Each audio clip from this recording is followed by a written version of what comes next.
Hey there, Pelon Nation. We're ready to start smoking our meat. We've rubbed it upstairs in our kitchen. We brought it downstairs and set it on the table. And I loaded it into the smoker. Now you can see that there's still some of the residual seasoning that I told you about in the pan. That's a good thing. We're going to use that later on when we come off the smoke and into our braising section. Okay? You can also see maybe under the table there that I use a combination of apple and cherry wood. Now there's a dozen different kinds of woods you can use, and they all do their version of a good job. I've just decided that for my palate, cherry and apple is a nice combination. We'll discuss woods another day in another video. You can hear that sizzle behind me. The meat's already in the smoker starting to catch.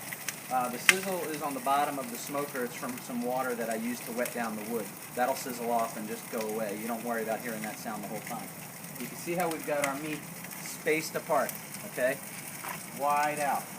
Lots of space in between. We got our fat side up, meat side down.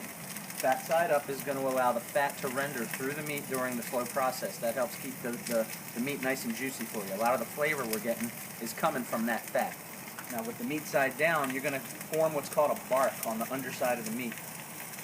Some people cut that off and use it almost like a beef jerky, a snack later. With the third step that I do with braising the meat, we're going to reincorporate that. We're going to soften it up. We'll show you that when we get to that step. Now we're going to close off our smoker. We've got our wood, our water reservoir, lots of space, everything's set just right. We're going to close that off. We're going to run this smoker